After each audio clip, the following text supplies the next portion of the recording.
Bueno, esta vez vengo en mi faceta más seria, para hablarles de hecho de algo que desde mi experiencia personal es un asunto serio, un asunto de mucha valentía y de mucha decisión.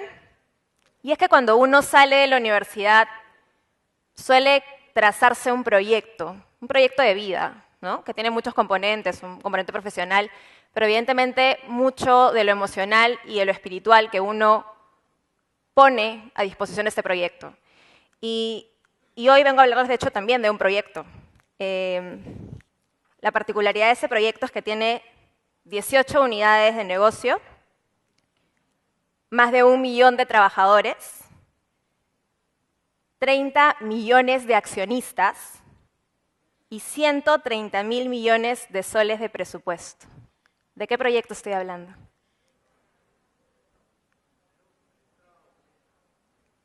Del Estado peruano. Y las historias que les traigo hoy son justamente de peruanos que también tuvieron un proyecto, pero ese proyecto es un proyecto que está a punto de cumplir 200 años. Su proyecto es el Perú. Presento primero a Mauricio Cuadra. Mauricio es trujillano. ¿Dónde está Trujillo? Hay un trujillano en esta mesa. Él es subdirector de supervisión a entidades y encargado de las funciones de coordinador general de las oficinas desconcentradas del Organismo de Evaluación y Fiscalización Ambiental, OEFA, a nivel nacional. Anteriormente ha prestado servicios en la Dirección General de Desarrollo y Ordenamiento Jurídico del Ministerio de Justicia y Derechos Humanos. Es abogado por la Universidad Nacional de Trujillo. Ha seguido un diplomado en Dirección y Gestión Estratégica de Asuntos Públicos en la Universidad Complutense de Madrid y actualmente cursa la maestría en Gestión Pública en ESAN. También nos acompaña hoy Carlos Ramos. Carlos es investigador del equipo de interculturalidad de PAR, Políticas Públicas, Regulación y Desarrollo Sostenible. Previamente se desempeñó como especialista legal y especialista legal en materia ambiental para el ejercicio de control gubernamental, ambos en el Ministerio del Ambiente. Es magíster en Gestión Pública y especialista en Derecho Ambiental y los Recursos Naturales, ambos por la Pontificia Universidad Católica del Perú, además de ser abogado por la Universidad Nacional Mayor de San Marcos. También nos acompaña Gabriela Vega. Gabriela es de Lima, pero se siente muy piurana. Es coordinadora del Premio a las Buenas Prácticas en Gestión Pública de CAT, Ciudadanos al Día, plataforma de reconocimiento y promoción de la excelencia e innovación en el Estado. Es cofundadora de la iniciativa Emprendedores Públicos, que busca promover que jóvenes profesionales comprometidos y capacitados participen en el servicio público. Es bachiller en Ciencias Políticas y Gobierno de la Pontificia Universidad Católica del Perú. Además, también nos acompaña Alexandra Ames. Alexandra es gerente de operaciones y proyectos de la Asociación Cruzada Vial. Es especialista en políticas locales. Ha laborado como funcionaria en municipios de Miraflores, El Rímac y Santiago de Surco. Se desempeñó como consultora en agencias de cooperación e instituciones del Estado. Tiene una maestría en Gestión Pública por la Pontificia Universidad Católica del Perú y una maestría en Políticas Públicas por la Universidad Autónoma de Barcelona. Un aplauso, por favor, para ellos. Gracias por acompañarnos hoy. Bien, esta primera ronda quiero plantearla muy enfocada en qué los llevó a tener este proyecto de vida, esta decisión de querer trabajar para el Estado, no necesariamente desde el Estado. Gabriela trabaja para un organismo que colabora con el Estado. Entonces, digamos, esa vocación, ¿de dónde nace? Y quiero empezar por Gabriela, con una pregunta muy simple y a la vez muy profunda. ¿En qué momento y cómo surgió tu motivación por trabajar para el Estado? Hola a todos. Como decía Mariel, creo que cuando uno cuenta de dónde parten sus motivaciones, empieza no solo a pensar en uno, sino en qué personas han estado alrededor nuestro. Y alrededor de las presentaciones que hemos visto, hemos estado escuchando hablar de un Estado, que es el Estado que la mayoría de peruanos conoce. Este Estado que está representado por un servidor o servidora pública, flojo, desmotivado, poco comprometido, que elabora 8 horas o pretende elaborar 8 horas diarias para recibir un sueldo y que en realidad no sabe bien qué está administrando, no tiene tan claro que es un servicio lo que brinda. Ese Estado yo no lo conocí. El Estado vivía en mi casa, el Estado me acostaba en las noches cuando llegaba del trabajo. El Estado que yo conocí eran personas que se sacaban la mugre día a día por los temas que les interesaban. Era un Estado que, aunque no siempre llegaba a mis presentaciones del colegio, sí estaba ahí para preguntarme cómo había estado mi día y sí estaba también ahí para contarme cómo había ido el suyo, para contarme cómo estaba un paso más adelante de conseguir lo que quería y a veces en otras ocasiones un paso atrás de llegar a esa ley que quería sacar o a ese bachillerato. No era un Estado que me hablaba de educación y de pequeña empresa. Era un Estado que trabajaba con convicción, que no conocía el concepto de horario laboral, pero que estaba perdidamente enamorado de lo que hacía. Mis papás han trabajado en el Estado, ambos, desde que tengo recuerdo. Mi mamá es administradora y economista y se ha especializado en temas de competitividad, innovación, desarrollo productivo. Trabajó en el Ministerio de Industria, en el Consejo Nacional de Competitividad. En realidad su carrera siempre ha sido en el Estado. Mi papá es sociólogo y filósofo, estuvo metido en temas de educación. Algunos de ustedes lo han escuchado porque tuvo una sesión para cranear, en la que algunos han participado. Él estuvo 7 años trabajando en el Ministerio de Educación. Para mí, ellos eran y son el Estado. Y creo que es innecesario decir que yo admiraba muchísimo ese Estado y lo quería con toda mi alma. Con el tiempo me di cuenta que ese Estado no era el único que había un Estado que en realidad no estaba tan comprometido con el ciudadano, un Estado que se tardaba demasiado en tomar las decisiones, mucho más del tiempo que teníamos, un Estado que tenía casos de corrupción tremendos. Y eso lo que hizo fue convencerme aún más de que había que involucrarse.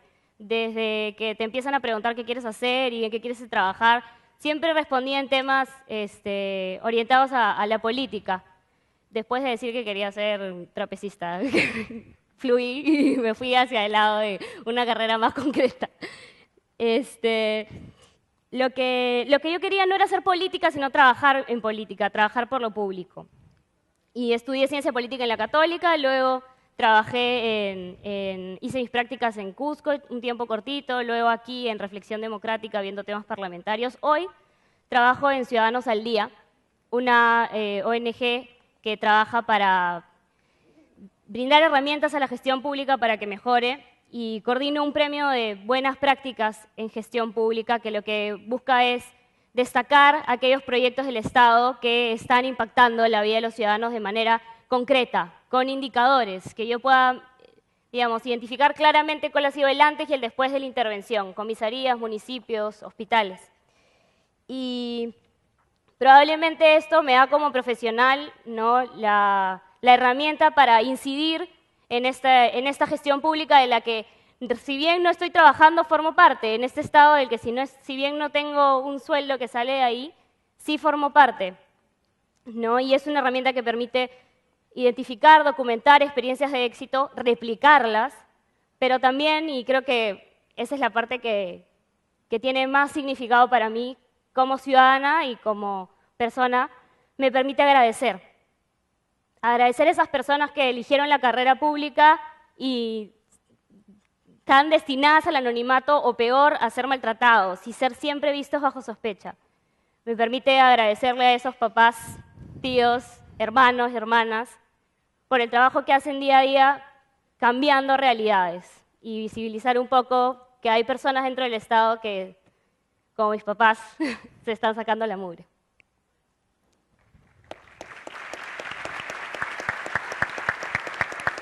Gracias, Gabriela. La historia de Gabriela, de hecho, me lleva mucho a hilar a la siguiente persona que quiero presentar, que es Mauricio, porque creo que ambos comparten esta juventud. Dentro de esta mesa, Mauricio y Gabriela son los más chiquitos, lo cual no quiere decir que Carlos y Alexandra sean muy grandes.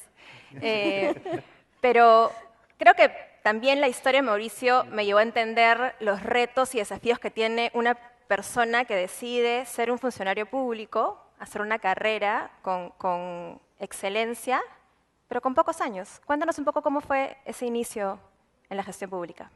Gracias. Hola a todos. En realidad, creo que este tipo de espacios son súper interesantes porque nos permite conocernos, reconocernos también qué es lo que estamos haciendo y yo creo que somos una generación súper interesante que quiere de hecho involucrarse en lo público.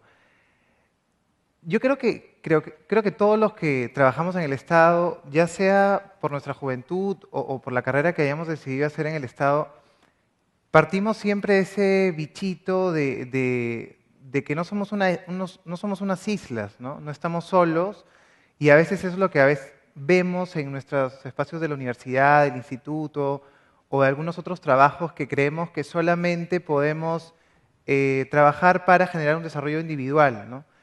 Yo creo que parte de esa capacidad como ciudadanos de indignarte frente a las cosas que están funcionando mal, y de hecho creo que partió un poco de esa manera el interés, digamos, de trabajar en una organización pública, ¿no? En una institución pública. Digamos, yo desde muy joven estuve involucrado en algunas organizaciones desde parroquiales, luego algunas organizaciones juveniles, que yo creo que lo que han hecho es también formar, ¿no? Son finalmente estos espacios de formación que te permiten interactuar con autoridades, conversar con ellas, conversar con la gente y viajar un poco y también conocer realidades que a veces son muy dramáticas, que nosotros en nuestros entornos más cercanos no las conocemos, pero que te logran sensibilizar y como lo mencionaba, tener esa sensación de indignación, ¿no? Digamos, eso fue un poco involucrándome en los temas públicos y de hecho mi interés siempre fue trabajar en una institución pública, ¿no? Y también lo que siempre pasa, y es un poco lo que se hablaba desde el inicio de la mesa, el Estado carga con muchos prejuicios, ¿no? No, ya están embarados, no, ya tienen, los puestos están comprados, son del partido político, o no, ¿para qué vas a postular pues si ya esta contratación está arreglada? Y es un poco lo que se escucha y yo de hecho creo que todos ustedes o sus padres o en sus casas se ha podido escuchar, ¿no? Ir un poco contarles una experiencia también personal. Yo, digamos, había regresado a hacer algunos estudios, etcétera, y estaba buscando también la oportunidad de empezar a trabajar en el Estado, ¿no? Y es así que me animé a postular a una institución pública en la que reconocí un proceso transparente, pasé un proceso de selección y finalmente fui seleccionado ganando un concurso público, ¿no? Y es un poco reengancharse con esa confianza que podemos tener finalmente en un Estado que sí brinda también oportunidades, ¿no? Pero otro tema también súper importante es cuando ya tienes esa oportunidad, ¿no? Cuando tienes esa oportunidad hay que fajarse para hacer las cosas bien. O sea, también lo que mucho se dice a veces de la juventud es que, claro, son un poco flojos, se están adaptando a los temas, conocen muy poco. Yo lo que siempre digo es que si te dan ese espacio y esa oportunidad de trabajar por otros, sácate la mugre por trabajar. Sácate la mugre y que hablen siempre por tu trabajo, por la calidad de tus productos, por la calidad de los emprendimientos que puedas hacer desde el Estado. Que no hablen por tu inexperiencia, que no hablen por tu juventud, que hablen por esa fuerza, digamos, que le puedas impregnar a tu chamba y que hablen siempre por eso y que reconozcan tu trabajo.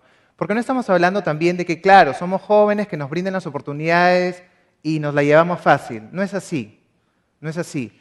Hay que sentir que nos preparamos, que estamos ganándonos un espacio dentro digamos, de una institución pública o de cualquier otra organización en la que nos encontremos, pero a punta de mucho esfuerzo. Y eso creo que es un sello que debemos ir cultivando y es una de las motivaciones que, digamos, en lo personal me impulsa a seguir dentro del Estado porque creo que aparte es un espacio para beneficiar a muchas más personas desde lo poco que se hace, ¿no? Muchas gracias, Mauricio.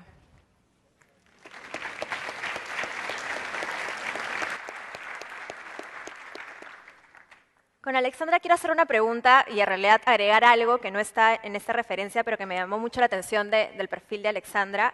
Ella además ha sido una regidora muy joven y la carrera política, que también tiene que ver mucho, bueno, que tiene que ver con lo público, pero después decidir seguir haciendo carrera pública desde municipios, son decisiones que de pronto, desde mi perspectiva, son muy valientes, ¿no? Y yo me pregunto, ¿qué está detrás de decidir trabajar en lo público así, de manera tan, valga la redundancia, decidida, ¿no? Regidora y después funcionaria?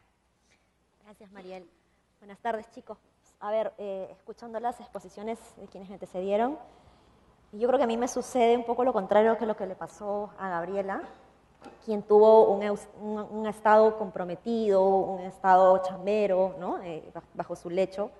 A mí lo que me pasó fue vivir la experiencia de un estado ausente. Yo soy limeña, de hija de padres provincianos, mi papá de la sierra, mi mamá de la selva, que ante la falta de oportunidades en sus provincias tuvieron que venirse a Lima a lucharla como pudieron por ellos mismos y para tratar de darme a mí lo que ellos no pudieron tener, ¿no? Y estar vinculada en estos mundos distintos de lo que era Lima, estos padres que tuve, empresarios que sacaron adelante y trataron, como les digo, de darme muchas cosas, ¿no? Buena educación, buena casa, buenos alimentos, qué sé yo. Yo no los vivía cuando visitaba a mi familia, ¿no? Y la familia uno siempre lo asume, a diferencia del vecino o del ciudadano en general. Cuando uno entiende a la familia, lo entiendes como tu igual. Y yo lo que no entendía era por qué mi igual no tenía las mismas cosas que yo, las mismas oportunidades que yo, la misma calidad de vida que yo. Entonces eso me genera a mí la necesidad y me despierta un interés real y específico de hacer algo, porque no solamente me parecía injusto, sino que me parecía realmente horripilante que exista gente tan buena, tan trabajadora, pero que por falta de oportunidades se quede ahí y no llegue a progresar como ellos hubiesen querido, ¿no? Entonces, yo decidí, luego yo tuve clarísimo que quería ser presidenta del Perú, decía de niña, ¿no? Decidí estudiar Derecho porque me interesaba entrar, digamos, a la política. Quise ser congresista cuando entré a la universidad, pensando cuando me matriculé en la Facultad de Derecho, ¿no? Pero luego me di cuenta, de hecho, cambié de carrera, me pasé a Sociales, porque me di cuenta que uno puede servir a su país y puede construir a un país desde cualquier carrera. Y eso es lo más rico, ¿no? Porque hay tantas necesidades, tantas son las prioridades y tanto se puede hacer que se necesitan manos de todos lados, ¿no? Entonces, claro, sí, mi primera respuesta, digamos, fue entrar a la política porque sentía que el político era el responsable, digamos, el máximo responsable de todo ese desastre y sentía que yo tenía que asumir ese lugar y resolverlo, ¿no? Pero luego me di cuenta que justamente por mi juventud no estaba capacitada para asumir una responsabilidad tan grande como es un cargo político, un cargo elegido por el pueblo. Y en un mundo como en el Estado, y como sucede en las grandes empresas también, tan vertical y tan adultocéntrico, ¿no? Esta visión de adulto, yo me sentía, y bueno, en mi caso particular, ser mujer también, ¿no? Me sentía ninguneada, ¿no? Entonces yo sentí la necesidad de capacitarme cada vez más para poder estar al nivel de ellos, ¿no? Entonces, a veces el adulto no tiene esa necesidad de capacitarse tanto porque no siente la necesidad de estar en un nivel superior, ¿no? En cambio, el joven siempre está con ganas de cada vez ser mejor y eso es lo que hizo que yo quisiera especializarme y me di cuenta que era muy bueno educarse en, qué sé yo, en maestrías, en diplomados, pero que al mismo tiempo estos conocimientos debían aplicarse en la cancha. Y a veces uno como político no toma, cuando no tiene una formación técnica previa, no toma buenas decisiones porque el hecho de tener un cargo elegido por el pueblo te puede hacer perder una perspectiva de acuerdo a lo que realmente se necesita, ¿no? Entonces, bueno, por eso es que decido yo luego emprender el lado técnico, especializarme como funcionaria pública, trabajar en políticas públicas y la verdad que a mí me encanta, yo estoy muy contenta con este trabajo. Por este tiempo lo he dejado, en realidad no estoy dentro del Estado, trabajo desde una organización sin fines de lucro para el Estado también, pero yo voy a regresar a trabajar como funcionaria en unos años más. Tengo unos hijos pequeños que impiden que me entregue esta chamba como lo hacían los papás de Gabriela, ¿no? Y yo, de hecho, yo quiero trabajar de esa manera, ¿no? Con esta entrega en la que mis hijos luego me digan, mamá, ¿por qué no llegaste a casa esta noche? Y yo poder decirles, porque estoy trabajando por tu país, hijito, ¿no?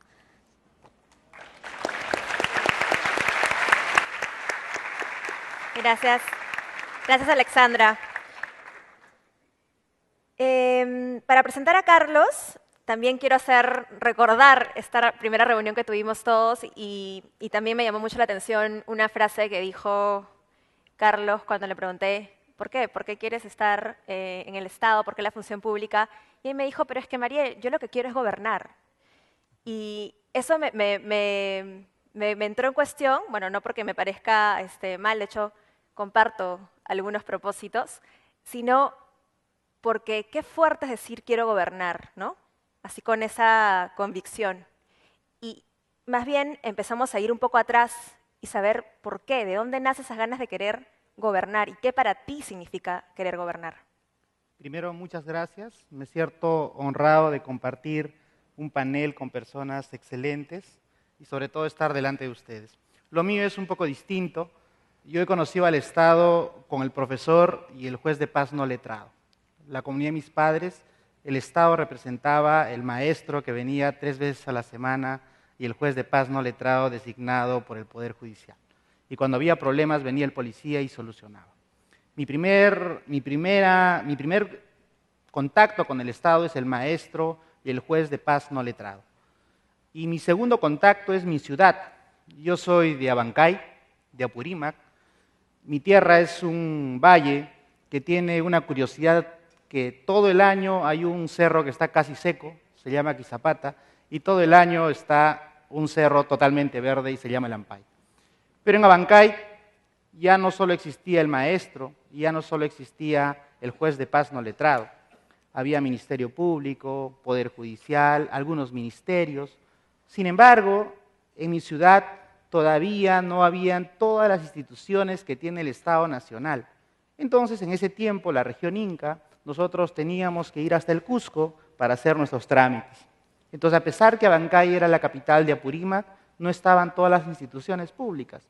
Entonces, mi segundo contacto con el Estado es mi ciudad, Abancay. Y mi tercer contacto es Lima. Entonces decidí acabar el colegio, agarrar mi mochila y venirme a Lima para seguir estudiando. Y en Lima encontré que no solo había Poder Judicial, policía, hospitales, también había Defensoría del Pueblo, y poco a poco fui conociendo Ocinermin, Ocitran, ¿no? Y todos los CONAM, y luego ahora Ministerio del Ambiente, y luego empecé a ver que había un montón de instituciones públicas y un montón de organizaciones que trabajaban desde el Estado. Es un tercer momento de mi contacto con el Estado, viene siendo Lima, ¿no? Y un cuarto contacto con el Estado, para verlo de una mirada global, es justamente los trabajos que me fueron llevando a esto, ¿no? Yo salí de Apurímac, la violencia familiar es un tema muy preocupante allá, así que acabando la universidad dije, 6 meses de mi vida lo voy a dedicar a ser voluntario en una ONG que se llama Demus. Voy a intentar comprender por qué hay violencia familiar. Así que empecé a defender la violencia familiar a mujeres y niños en la comisaría de Cotabambas en Lima, y empecé a salir a los conos, y ahí entendí que por qué cada fin de mes hay más violencia familiar, porque cada fin de mes la mamá le pide al esposo algo de plata de su trabajo, y cuando no le da, le pega, y el niño llora, no pude. Luego dije, bueno, si hay la violencia familiar, y empecé a entender, ¿y qué pasó con la violencia política? Entonces me entré a un trabajo que se llama el Instituto Bartolomé Las Casas, y durante 2 años decidí viajar por el país, Ayacucho, Andahuaylas, Puno, Huánuco, intentando conocer a esos líderes y víctimas de la violencia política, qué había pasado en su relación con el Estado. Entonces, bueno, ya estaba con la violencia política, estaba en boga el Ministerio del Ambiente, ahí donde está en la OEFA, un órgano adscrito, y dije, bueno, voy a entrar a una ONG ambientalista, y entré a DAR. En DAR empecé a defender el medio ambiente, me volví abogado forestal, y en DAR vieron que tenía algún talento para tener algunas lecturas de la realidad, y bueno, me mandaron, mi primer viaje, además, mi primer La primera vez que me subí a un avión, después de acabar la universidad, me mandaron a África. Entonces, me fui a Ghana, y en Ghana resulta que ahí el Estado, bueno, a la comunidad nos llevaron, ahí el Estado ni existía las instituciones, había un naná, y el naná era el jefe tribal, y ese era juez, policía, poder legislativo, era todo. Dije, bueno, no estamos tan mal, ¿no?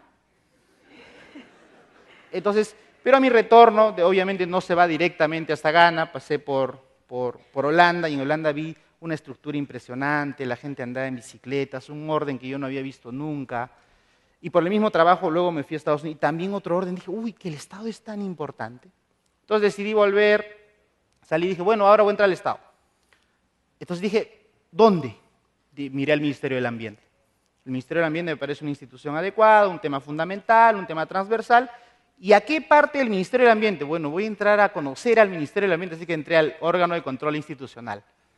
Esos que molestan a la administración pública, que piden información a cada rato, Mauricio sabe, esos son los cargosos. Bueno, ahí trabajaba yo. Entonces, mi entrada entonces viene por estas etapas al Estado, y luego empecé a pensar, primero de manera personal y luego en grupo, con un conjunto que pensamos que el Perú puede progresar, que el Estado es importante, que el Estado es fundamental, y creo que estamos en un momento muy trascendente para el país y necesitamos prepararnos. Prepararnos no solo técnicamente, también personalmente, también un proyecto para hacer las cosas. Y de ahí nace mi interés por entrar al Estado, conocer al Estado y en algún momento, no muy lejano, intentar gobernar o apoyar a un proyecto bastante grande que permita solucionar a muchos problemas que tiene nuestro país. Eso es. Gracias. Gracias. Bien, esta primera ronda lo que he querido hacer es contar un poco las historias detrás de personas como ustedes que han tomado una decisión bastante importante, este proyecto Perú. Hacer suyo el proyecto del país me parece que es una decisión distinta y a la cual además hay muchísimos jóvenes que se están sumando, digamos, no son solamente 4, ¿no? Hay muchísimos jóvenes que están trabajando y conversamos en la mesa que tampoco se trata de un tema de jóvenes en el Estado. Creemos que más bien es un desafío generacional lo que nos está llamando. Sí creemos que después de haber alcanzado un crecimiento económico, y como lo han hablado otras sesiones, bastante alto, donde las cosas empiezan a ponerse bonitas, hay oportunidades para hacer empresas, hay oportunidades para crecer en empresas. ¿Por qué no también crecer en el Estado? ¿Por qué no emprender desde el Estado? Y ahí es cuando quiero inspirarme en Jimena, quien presidió la anterior sesión, para contar una historia. Es la historia de una enfermera en Junín que trabajaba en un centro de salud. Esa enfermera estaba a cargo de un programa, digamos, en este distrito de Junín los niveles, los índices de desnutrición infantil eran muy altos. Ella estaba encargada de llevarle aditivos a las madres para que puedan alimentarse mejor, para que sus hijos nazcan mejor.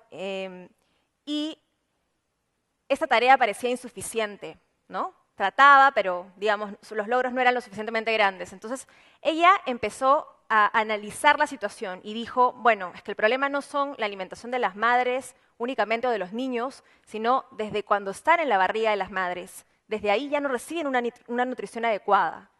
Entonces, dijimos, bueno, ella pensó, de hecho se llama Irma Rivera, yo debería hacer algo más, ¿no?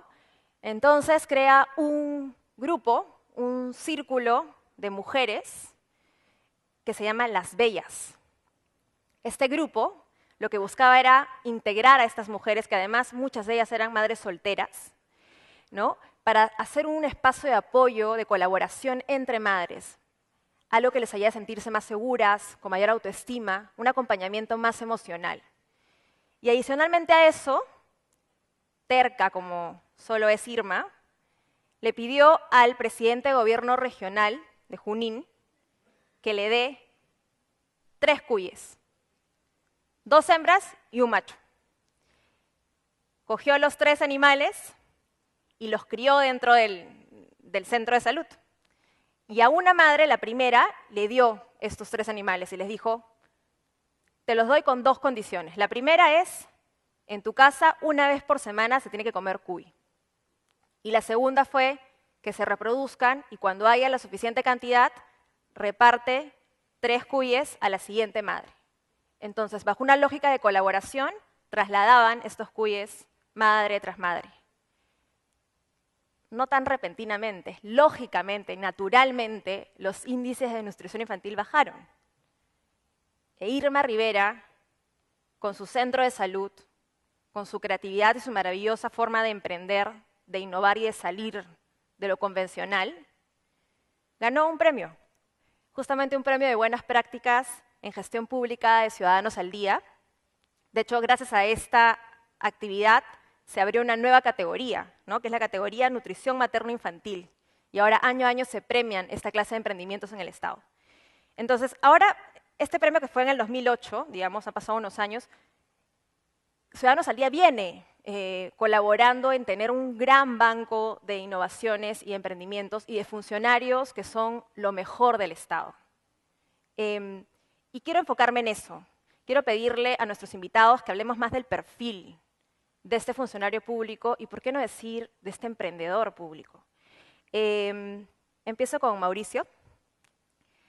Y un tema específico en tu caso, ¿no? El liderazgo. ¿Cuál es el tipo de liderazgo que necesita, que demanda el Estado para un funcionario público?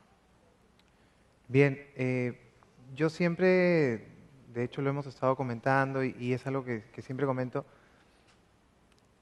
una organización, ya sea pública o sea privada, finalmente está hecha la hacen sus personas, ¿no? Entonces yo creo que es indispensable, digamos, establecer relaciones humanas, cordiales, digamos, relaciones profesionales, que echen el barco a andar, que la empresa continúe, que el Estado continúe. Entonces, en esos escenarios es vital, digamos, tener liderazgos participativos, digamos. Yo creo de que digamos, en nuestras familias o en las instituciones públicas, que es lo que ahora estamos hablando, o en el sector privado, cada uno, digamos, en una determinada organización cumple un determinado rol, ¿no? Y, digamos, somos una determinada pieza de un rompecabezas y que tenemos que esforzarnos al máximo por cumplir ese rol. Y lo que se espera, digamos, en ese escenario en el que cada uno tiene un rol por cumplir, es que haya una persona, digamos, un líder, digamos, al que los demás aspiren seguir, digamos, como un ejemplo, pero que sea la primera persona, digamos, que se faje los pantalones para que este barco avance también. Pero ese jefe es igual que ese trabajador, digamos, tiene un rol distinto, pero es un ser humano igual que ustedes, igual que nosotros, que terminó la hora de trabajo y es la misma persona con los mismos problemas en casa, con las mismas emociones, con los mismos problemas amorosos quizá también. O sea, somos seres humanos finalmente en la empresa, en la casa, en la institución pública, etc. Entonces, simplemente tomamos un determinado rol cuando estamos en esa institución pública y lo que se espera, digamos, es que haya una persona que conduzca, digamos, a este equipo, ¿no? Entonces, yo sí creo mucho en el cumplimiento de roles que tiene que cumplir cada uno, en este gran líder que administre un equipo de trabajo que conozca, digamos, las habilidades y debilidades también de cada uno de quienes conforman este equipo. Ahora, otro tema que digamos está vinculado a esta función de liderazgo, a este cumplimiento de cada rol que tenemos que cumplir cada uno de nosotros, es que nosotros tenemos una oportunidad, digamos, única de cambiarle el rostro al Estado, ¿no? Estábamos hablando de ese Estado lento, de ese Estado deficiente, de ese Estado al que ustedes también se han enfrentado. Creo que todos los que estamos aquí hemos tramitado un DNI o hemos ido a pedir una copia de un documento a una institución pública o hemos ido a atendernos a una posta de salud, a un centro médico, etc. Y hemos visto que es un Estado que a veces se mueve lento, ¿no? Que ofrece unos servicios lentos. Entonces, tenemos esa esa gran oportunidad de imprimirle esa vitalidad al Estado para cambiarle el rostro. Porque finalmente, y eso hay que tenerlo muy en cuenta, las instituciones no son los edificios, o sea, las instituciones son finalmente las personas que las conforman, ¿no? Entonces tenemos esa gran oportunidad de cambiarle ese rostro al Estado.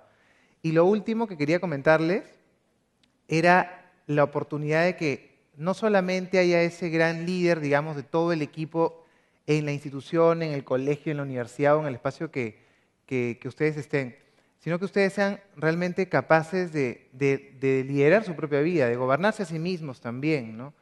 Yo creo que nosotros en cada oportunidad que tenemos, ya sea ustedes en los estudios, tienen la oportunidad de brillar, tienen la oportunidad de buscar siempre ser los mejores, de obtener las mejores calificaciones, de buscar los mejores cursos, de nunca buscar los pretextos de toda la vida para decir, no, pues, no tengo los recursos, los gestiono, me muevo, toco puertas, y yo creo que con ese entusiasmo que le podamos imprimir y esa vitalidad, esas puertas se abren, y yo creo que a veces esa es la fuerza que tenemos que tratar de que corra, que no solamente sea de estos cuantos o de unas cuantas personas, sino que sea una corriente finalmente en todo el país, ¿no?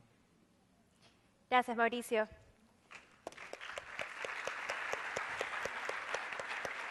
Hilo rápidamente a mi siguiente pregunta para Ale. Además del liderazgo, que creo que es un elemento importante, y creo, hablábamos con Mauricio, algo que me pareció brillante, el liderazgo del seguidor, ¿no? O sea, de pronto seguir un grupo humano, seguir un proyecto que a veces no es tuyo, sino es un proyecto de 30 millones de personas, es quizás el mayor liderazgo, el que más requiere el Estado. Y en términos de competencias, Alexandra, ¿qué otras competencias tú sientes que necesita formar una persona que decide trabajar en el Estado? Sí, a ver, particularmente tres, ¿no? Seguido de liderazgo, me parece muy importante tres competencias o incluso valores, bueno, no, competencias, sí, competencias. La primera es que uno debe tener una visión de país. Uno, desde donde esté, ya sea en una municipalidad pequeña, grande, en el Ministerio del Ambiente o en el Ministerio del Interior o en el Ministerio de Desarrollo, uno debe siempre pensar que uno en tanto servidor público está ahí para una misión que es hacer que todo el Estado reme hacia adelante, ¿no? hacia el progreso social. Y la segunda es yo diría el contextualizarte, ¿no? O sea, que es la otra cara de la visión, ¿no? de país. Contextualizarte en el lugar donde estás. Y para eso tú necesitas saber bien cuál es tu organización y conocer todas estas herramientas. El sector público es una institución, si bien muy grande, muy importante, está muy regulada por una serie de documentos, por una serie de leyes. Entonces, lo primero que debe hacer uno cuando entra al Estado es ver cuáles son esas reglas en tu organización que te permiten y qué cosas no te permiten hacer en esta organización, qué es lo que puedes y qué es lo que no puedes hacer, hasta dónde puedes llegar o cómo podrías innovar pese a algunas trabas que uno está sintiendo en esta misma legislación, ¿no? Pero lo básico es conocer cuáles son tus herramientas administrativas, digamos, que te permitan trabajar en tu día a día de manera segura. Yo conozco mucha gente que dice, ay, en el Estado no quiero trabajar porque voy a terminar presa, por más que sea honesta, voy a terminar presa por todo lo que firmo. Yo me rehúso a creer una cosa como esa. Yo creo que un buen funcionario que conoce su trabajo, que conoce las herramientas legales que acompañan a las organizaciones dentro del Estado, es posible innovar, es posible emprender, pero o sea, sin necesidad de tener este miedo, ¿no? Yo creo que lo primero que uno tiene que perder es el miedo y eso va de la mano con el liderazgo. Pero yo resaltaría básicamente esto, ¿no? Visión de país y la contextualización de la organización, ¿no? Conocer tus herramientas técnicas. Y esto la combinación de estas dos cosas me lleva a pensar siempre en el enfoque hacia el ciudadano, en la orientación hacia el ciudadano. Saber cómo yo desde esta organización puedo servir mejor a los ciudadanos, ¿no? ¿Qué es lo que hace esta organización? Conocer la misión de esta organización y ver cómo puedo servir mejor y siempre tratar de ponerse en el lugar del ciudadano. A veces uno como funcionario en el día a día se olvida o puede olvidarse de lo que el ciudadano está sintiendo, ¿no? Y se crean mecanismos muy largos o innecesarios, ¿no? Procedimientos innecesarios al ciudadano que podrían resolverse si uno identifica exactamente su trabajo pensando siempre en servir al ciudadano, ¿no? Es decir, desde la perspectiva del ciudadano. Muchas gracias, Alexandra. Carlos, vinculado también a competencias, hablamos de un término que me pareció interesante, que es lo técnico-político, el técnico-político. ¿Qué nos puedes decir respecto a eso? Bueno, creo que cualquier gerente o funcionario o servidor público debería desarrollar mucho este rol técnico-político, ¿no? Me explico. Creo que los problemas que enfrenta el Estado peruano cada vez son transversales. O sea, el medio ambiente no solo lo puede tratar el Ministerio del Ambiente, por eso tiene el OEFA, CERNAM, ahora el SENACE, el IAP y un montón de organizaciones. Pero no solo el Ministerio del Ambiente, sino también están las fiscalías especializadas en delitos ambientales, también está la Procuraduría Pública y también en los lugares estará el Ministerio de Educación intentando dar programas para la protección del medio ambiente. Entonces, los problemas ya no son únicos, son transversales. Y esos problemas transversales también tienen que estar unidos a un proceso de descentralización en nuestro país y un proceso de globalización también. Teniendo en cuenta este contexto globalizado, descentralizado y problemas bastante complejos, creo que el funcionario tiene que desarrollar la habilidad o tiene que tener la habilidad de saber ser político y técnico al momento de tomar una decisión. Me explico. Yo participaba en el proceso de la ley forestal y la reunión era en Puerto Maldonado. Y en Puerto Maldonado sucedió que nadie quiso hablar español. Todos hablaron el idioma propio de la federación de allá. Entonces el Mincetur y todos nos quedamos, ¿y ahora qué hacemos? No querían hablar. Entonces nadie decidió hacer el gesto, un gesto, ahí necesitábamos un gesto político, porque estaban los mejores técnicos en forestal intentando hacer, ¿no es cierto?, hacer esta audiencia para ver el tema de la ley forestal. En Cusco, mucho más hábiles, se enteraron del problema de Puerto Maldonado y mandaron a la vieja guardia, a la gente que ya sabe estos asuntos, y se fueron al Cusco, se fueron gente muy capa, y entonces lo mismo. En Cusco, la FARTAC, una organización, se puso a hablar en quechua, pero resulta de que un funcionario sabía hablar quechua. Le contestó en quechua al mismo tiempo y le hizo gestos. Yo te escucho. ¿Qué quieres? Conversemos. Este tema es para todos nosotros. El equipo técnico atrás soportaba todo que esté dentro del marco normativo, del marco legal, y el equipo político daba los gestos necesarios para que esta reunión fluya. La reunión fue maravillosa. Entonces yo me pregunto, una habilidad que debemos tener la gente que participamos en el sector público es tener esta habilidad técnico-política. Sin embargo, esta habilidad técnico-política tiene que estar acompañada de un conocimiento que es del marco legal. Hay una política nacional de modernización de la gestión pública, hay un proceso de simplificación administrativa en marcha, Servir está en marcha, ¿no es cierto? Hay todo un marco normativo de atención al ciudadano. El Estado ha dado pautas para ir avanzando en este proceso. En ese sentido, yo sí creo que una capacidad necesaria por todo este contexto que viene es el desarrollo técnico, político que debe tener todo funcionario público. Gracias, Carlos.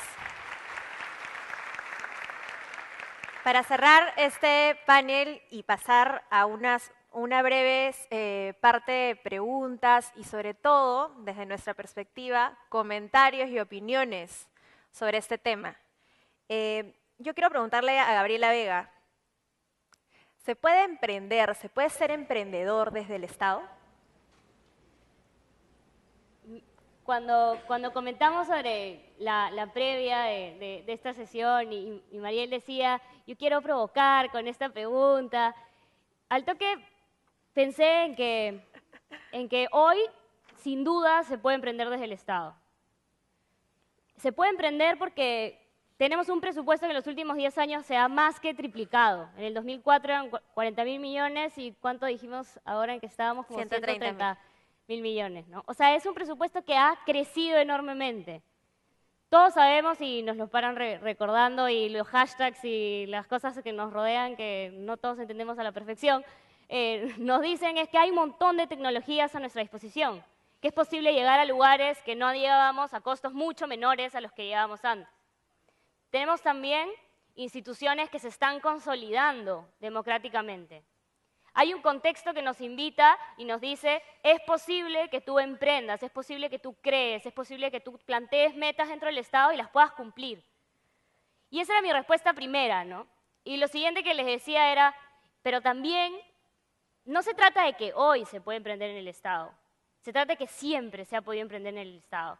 Cuando hablábamos de que es un proyecto que tiene más de casi 200 años, es cierto. Y el Estado que conocemos hoy nosotros no es el Estado que conocieron nuestros abuelos, ¿no? Y cuando pensábamos, yo les decía, pero además, nada más póngase a pensar, ¿hace cuántos años no teníamos Ministerio de Cultura?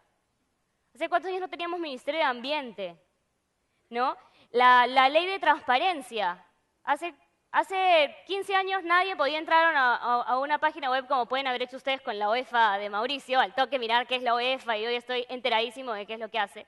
No había portales web, no había ley de transparencia, no había ley de cuota joven que hizo que Alexandra pueda entrar a ser regidora. No había esta consulta amigable del MEF que nos permite mirar en Internet cómo se va ejecutando el gasto. Nuestros discursos no giraban en torno a la inclusión de las personas con discapacidad, no teníamos, como hablamos hoy todo el tiempo, de enfoque de género, no hablábamos todo el día de competitividad y innovación y emprendedores. Esos son temas que hablamos hoy, ¿no? Y eso es producto de que alguien emprendió desde hace 15 años y alguien se puso las pilas, se planteó sus metas, se peleó, se recontrapeleó, se despertó temprano para ir a chambear y marcar tarjeta, porque así también funcionan los funcionarios públicos, para alcanzar esas metas que son el Estado que para nosotros ya es obvio, ¿no? Y yo no sé si alguno de ustedes aquí es miembro de Mesa, y todos, además de pensar lo que pueden haber pensado, que yo no voy a repetir porque todos deberíamos estar orgullosos de estar colaborando en el proceso y esta fiesta democrática, pero se pusieron a pensar que se tienen que capacitar como miembros de Mesa y pensaron, pucha, tengo que ir a esta fecha. ¿Sabían que se pueden capacitar por Internet? ¿Sabían que hay un curso virtual? Y eso no es que haya un curso virtual porque naturalmente, espontáneamente, por generación espontánea, se crean los cursos virtuales. Es porque hay alguien en la OMPE que tocó la puerta de su jefe y le dijo, se me ha ocurrido esto. Y claro, al inicio, como sucede también en la empresa, como sucede también en nuestras casas, cuando sucede en la universidad, cuando tienes una idea loca, cuando ha sucedido, cuando alguno de ustedes ha planteado la idea para el desafío, puede que al comienzo no te la pesquen, pero la logró. Y gracias a que esa persona lo logró y esa persona se planteó esas metas, estrategias y las alcanzó, nosotros podemos entonces entrar a esta página web de la OMPE y capacitarnos sin tener que ir a ninguna parte, ¿no? Y ese es el Estado que va cambiando. Y cuando hablábamos, yo decía, el Estado que vemos hoy es un Estado que alguien construyó para nosotros.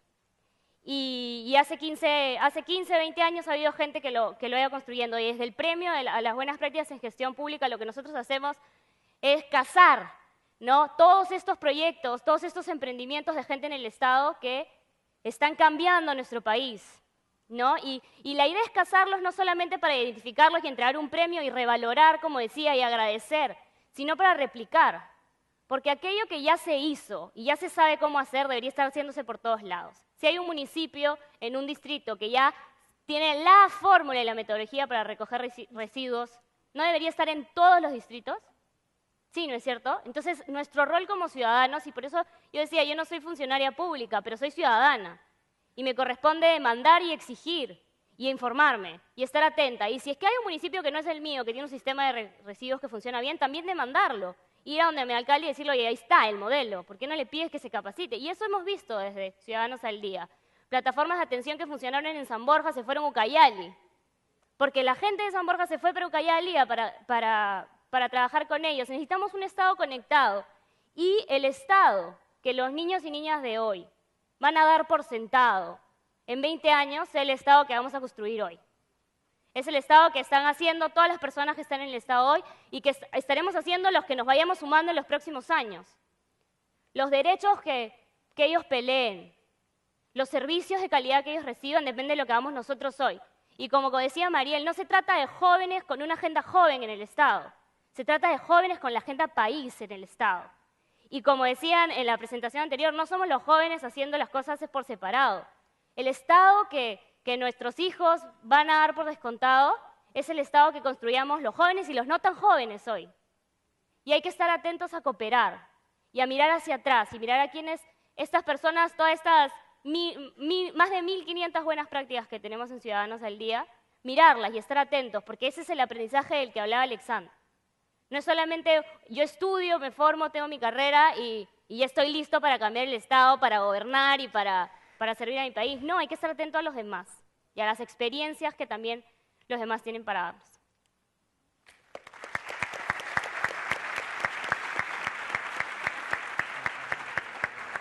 ¿Cómo?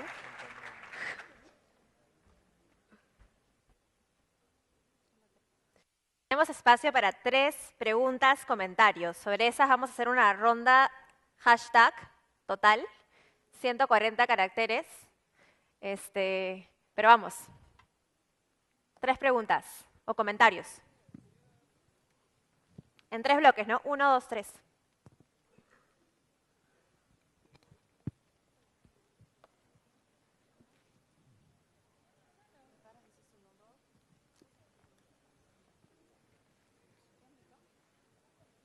Hola, buenas tardes con todos. Mi nombre es Jessica Leguía y estudio Gestión Pública en la Universidad Católica. Durante todos estos días hemos escuchado muchas conferencias, muchas presentaciones y la verdad es que cuando yo vine aquí, vine porque quería escuchar cosas del sector empresarial, porque también me interesa algún día tener un emprendimiento, me interesa cómo funcionan las empresas. Pero lo curioso, y lo comentaba en el taller que hicimos con Cayetana Aljovín, que en realidad durante todas las presentaciones lo que más se ha repetido es todo lo que le falta al Estado, todos los retos que tienen, todas las incapacidades que tienen, y creo que ese ha sido el común denominador en casi todas las presentaciones, porque obviamente el privado reconoce el valor o el impacto que tiene lo que hace el Estado en su actividad. Entonces, bajo este marco, me gustaría que ustedes, como profesionales jóvenes que están en el Estado, puedan tal vez recordarles o comentarles a mis compañeros que ahora quieren hacer empresa y están muy entusiasmados en ser los grandes empresarios del Perú, cómo ellos, con ciertas prácticas, colaboran también y pueden colaborar para que el Estado sea ese Estado que ellos también quieren que sea, al igual que los que queremos trabajar en el Estado. Gracias.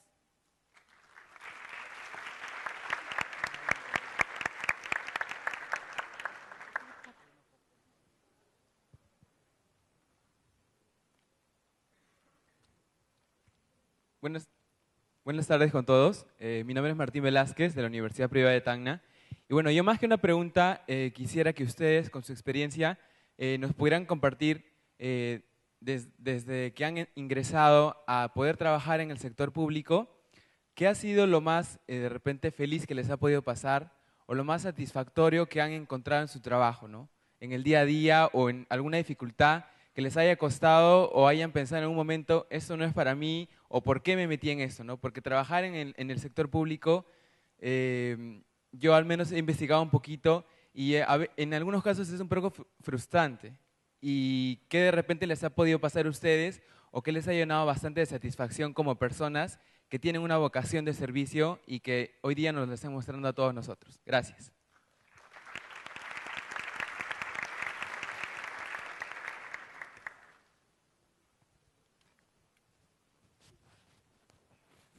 Buenas tardes, Pierre Cárdenas de la Universidad de San.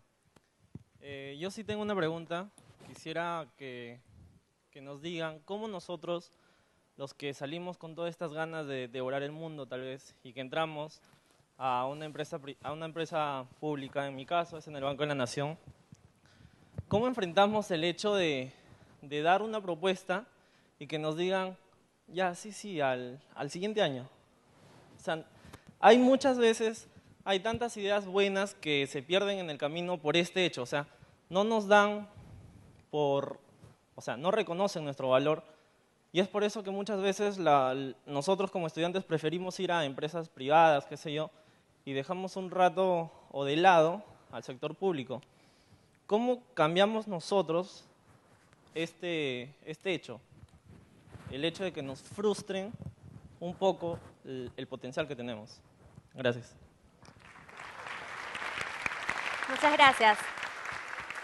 Voy a ir veloz por una rueda, pero de verdad veloza, así tipo, sintámonos modernos, somos jóvenes, vamos, podemos usar un hashtag.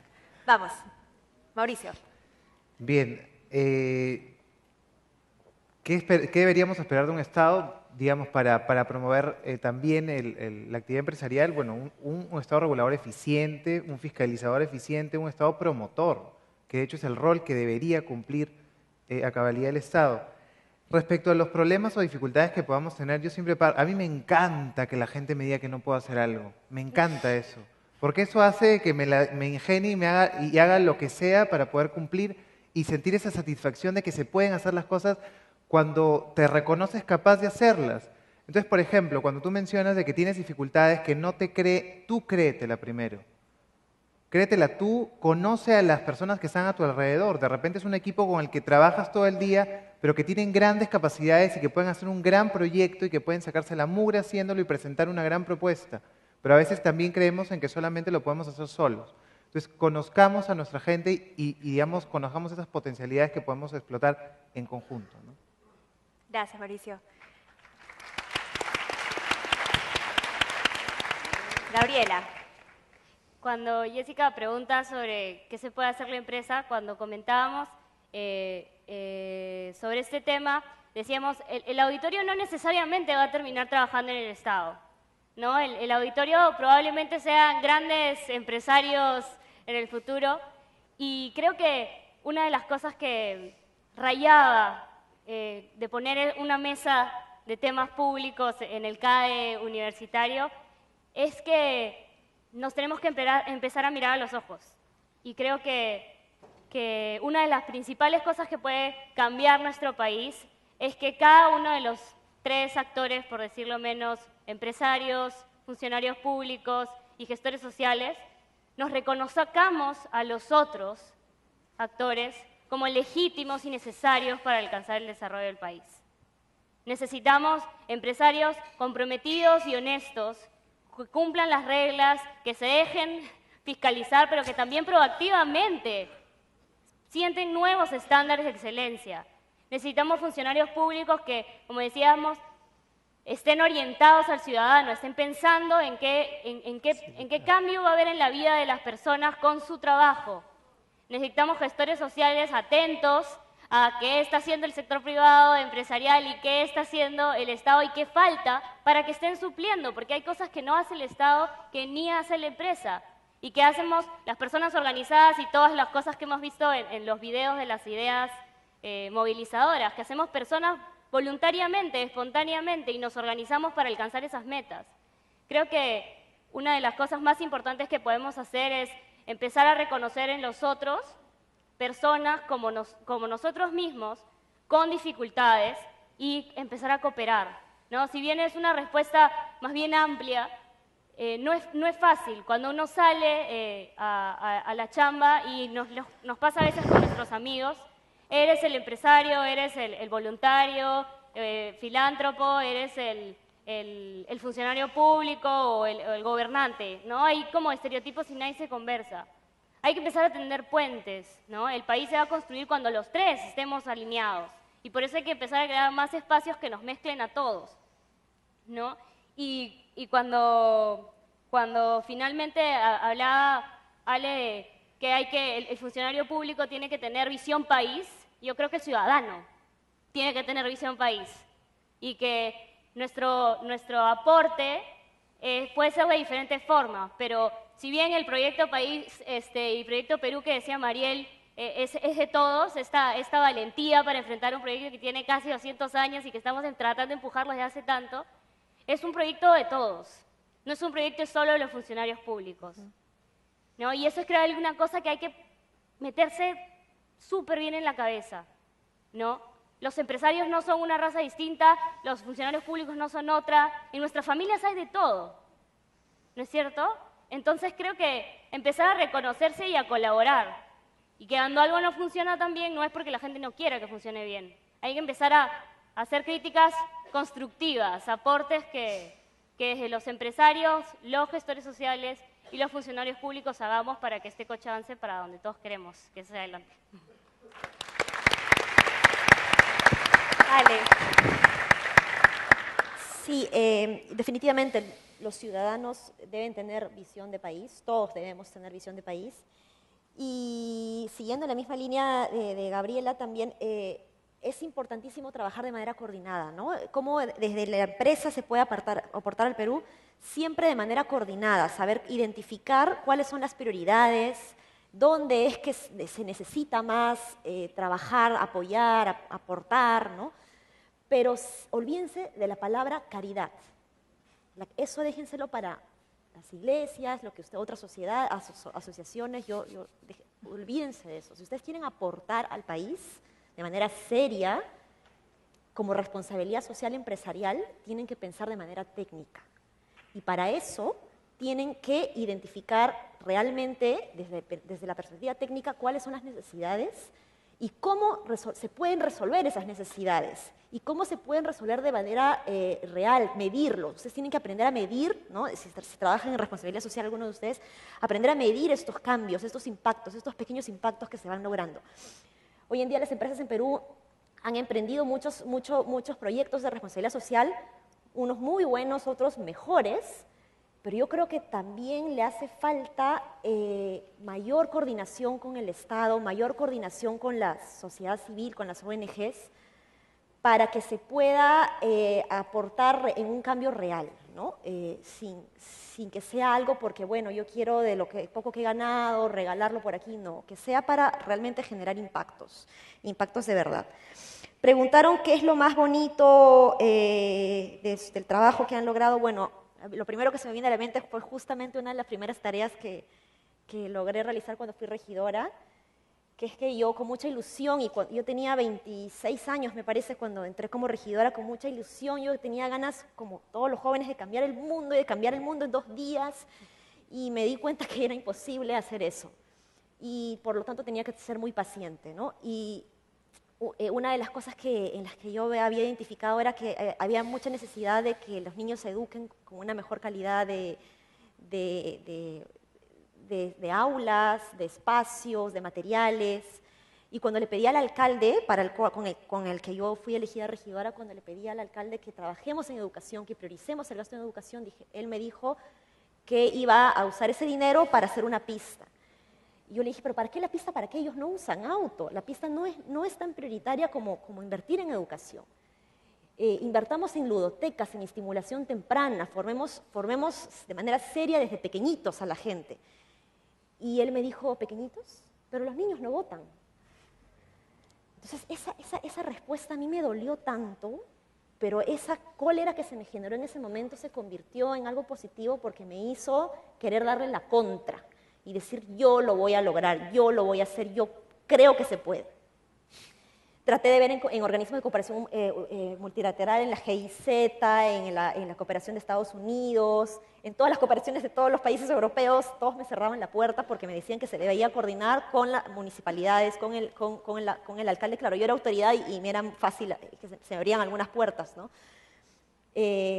Conseguí luego con amigos y amigos de amigos que se hiciera una cadena de donación para generar algo así como está haciendo Techo para mi país, pero para ludotecas, y para que se compren implementación y equipamiento, ¿no? para estas ludotecas con materiales realmente lindos. Yo no podía recibir la donación porque yo era regidora, y yo no quería que se la donaran al alcalde porque yo no quería que el alcalde inaugure esta obra. Y así que hicimos que esta misma gente se la done a la gente que lo recibía, ¿no? Coordinamos con el Ministerio de Educación para que se generaran clases ahí con profesores pagados por el Ministerio de Educación, y hasta ahora estas ludotecas funcionan con materiales de estimulación temprana tan iguales o mejores incluso que los que tenemos en Surco o San Isidro. Eso a mí me deja muy contenta. Y algo muy chiquito antes para cerrar. Pero hashtag. ¿Perdón? 140 caracteres y pon hashtag ¿cómo lo hacemos?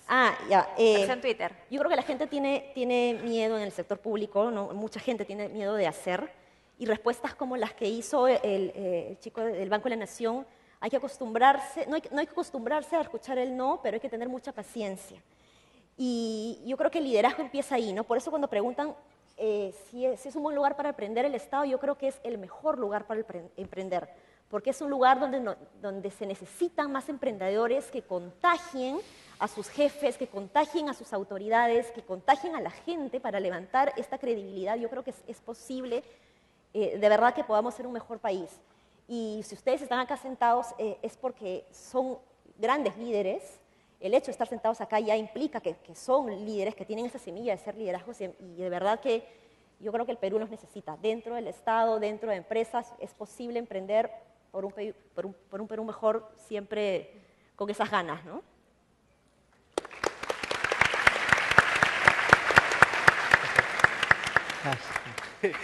Yo sí voy a ser recontra. Mal hablado. Administrar el Estado es un arte, la verdad.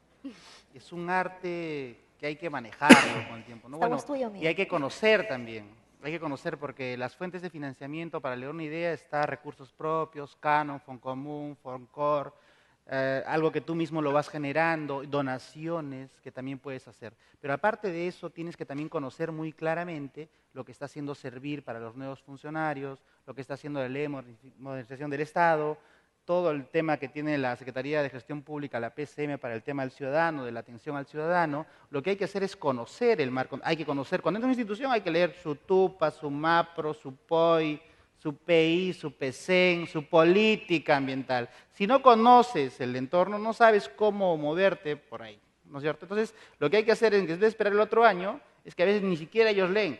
Entonces hay que leer para ver dónde empezamos a hacer viable una medida, ¿no? Y bueno, obviamente Martín decía, la pregunta de Martín me parece interesante. Bueno, creo que el principal tema es cuando resuelves un problema, Martín. Cuando resuelves un problema y has dado algún valor agregado. Y dices, ¿esto cómo va a beneficiar a un ciudadano? Algo que era muy burocrático, lo vuelves simple y además soluciona concretamente un problema. Y efectivamente, todo lo que han ido hablando, ¿no? Ese compromiso que muchos ciudadanos, como los papás de Gabriela, tienen para el Estado, ¿no es cierto?